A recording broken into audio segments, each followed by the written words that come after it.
Assalamualaikum warahmatullahi wabarakatuh.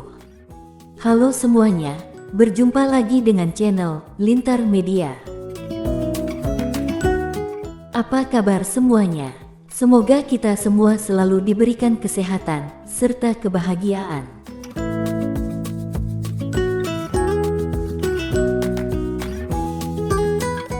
Lima ilmuwan ini masuk Islam setelah temukan kebenaran Al-Quran. Para ilmuwan seringkali melakukan penelitian ilmiah guna menemukan jawaban atas apa yang mereka pertanyakan. Lalu dari sinilah biasanya para ilmuwan tersebut mendapatkan banyak pencerahan dan inspirasi. Bahkan ada juga para ilmuwan yang bertahun-tahun meneliti alam semesta ini, tapi ternyata apa yang mereka teliti sudah diterangkan dalam Al-Quran ribuan tahun yang lalu. Mereka merasa sangat takjub, hingga akhirnya para ilmuwan ini pun memutuskan masuk Islam. Berikut ini adalah 5 ilmuwan yang masuk Islam setelah melakukan penelitian.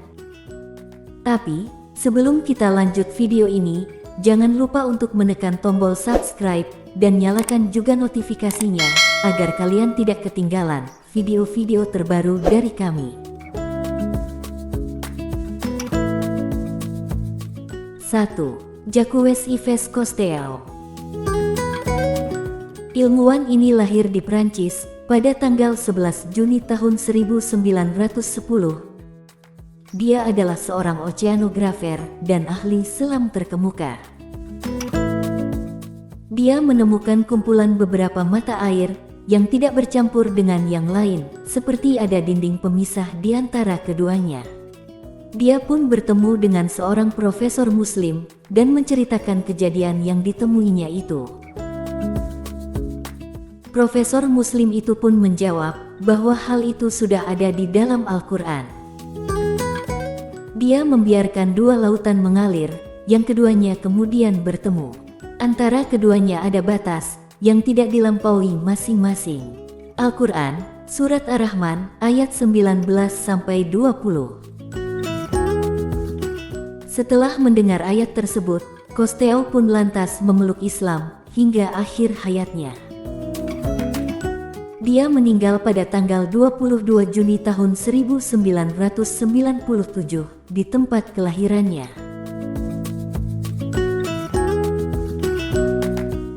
2. Maurice Bucaille. Ilmuwan ini adalah seorang ahli bedah. Ia berasal dari Prancis yang pernah meneliti jasad Firaun. Dia lahir pada tanggal 19 Juli tahun 1920. Dirinya pun memimpin penelitian jasad Firaun dan menemukan sisa-sisa garam dalam jasadnya. Bucaille pun merilis penemuannya ini dalam sebuah buku yang berjudul Les Momies des Pharaons atau Mumi Firaun, sebuah penelitian medis modern. Ia pun kaget bahwa penemuannya ini sesuai dengan ayat Al-Quran. Maka pada hari ini kami selamatkan badanmu, supaya kamu dapat menjadi pelajaran bagi orang-orang yang datang sesudahmu, dan sesungguhnya kebanyakan dari manusia lengah dari tanda-tanda kekuasaan kami. Al-Quran, Surat Yunus, ayat 92.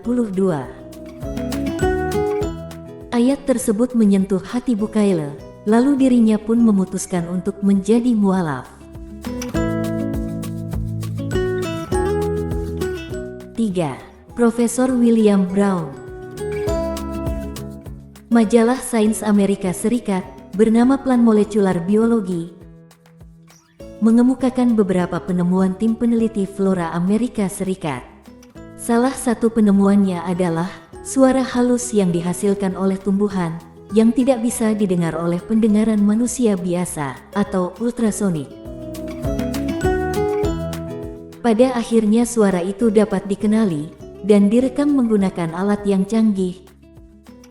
Para peneliti pun mengubahnya ke dalam gelombang elektrik optik sehingga menghasilkan rangkaian garis dalam layar monitor.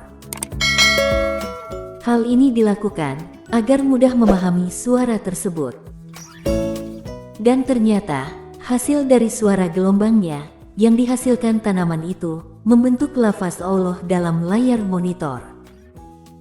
Jadi, tumbuhan pun terlihat bertasbih kepada Allah. Langit yang tujuh, bumi, dan semua yang ada di dalamnya bertasbih kepada Allah. Dan tak ada suatu pun, melainkan bertasbih dengan memujinya, tetapi kamu sekalian tidak mengerti tasbih mereka. Sesungguhnya Dia adalah Maha Penyantun, lagi Maha Pengampun. Al-Quran Surat Al-Isra ayat 44.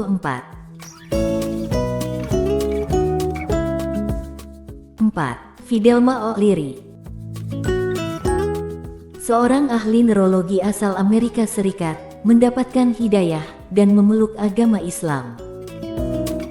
Itu setelah ia meneliti saraf otak manusia, bahwa beberapa saraf dari otak manusia tidak dapat dialiri darah.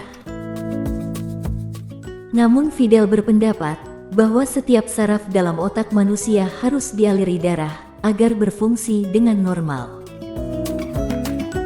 Hasil penemuannya menemukan bahwa otak dapat dialiri darah ketika sujud dalam sholat.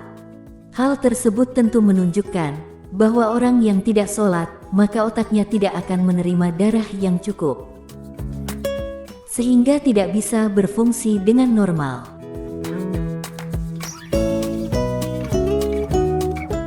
5. Leopold Werner Ehrenfels. Sudah banyak ilmuwan yang memeluk Islam atas penemuan dan penelitiannya. Dan salah satunya adalah seorang psikiater dan ahli neurologi yang berkebangsaan Austria. Ia tertarik dalam dunia timur.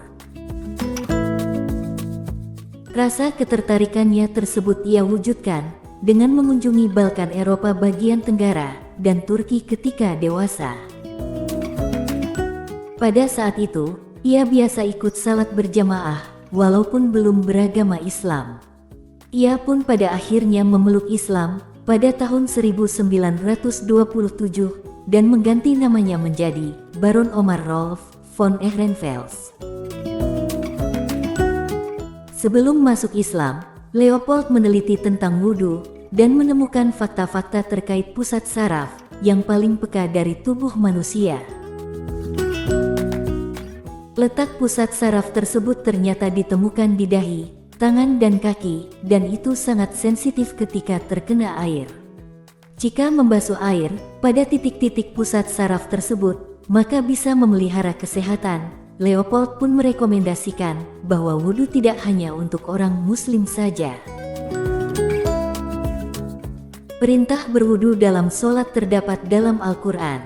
Hai orang-orang yang beriman, apabila kamu hendak mengerjakan sholat, maka basuhlah mukamu dan tanganmu sampai dengan siku, dan sapulah kepalamu dan basuh kakimu, sampai dengan kedua mata kaki, dan jika kamu junub, maka mandilah, dan jika kamu sakit atau dalam perjalanan, atau kembali dari tempat buang air, atau menyentuh perempuan, lalu kamu tidak memperoleh air, maka bertayamumlah dengan tanah yang baik bersih, sapulah mukamu dan tanganmu dengan tanah itu. Allah tidak hendak menyulitkan kamu, tetapi Dia hendak membersihkan kamu dan menyempurnakan nikmat-Nya bagimu, supaya kamu bersyukur. Al-Quran, Surat Al-Maidah, ayat 6. Nah, pemirsa Lintar Media, itulah para ilmuwan yang masuk Islam setelah mereka melakukan penelitian. Demikianlah video kita kali ini. Terima kasih banyak sudah menonton, dan jangan lupa untuk mendukung terus channel ini dengan cara menekan tombol subscribe. Sampai jumpa lagi di video-video berikutnya. Wassalamualaikum warahmatullahi wabarakatuh.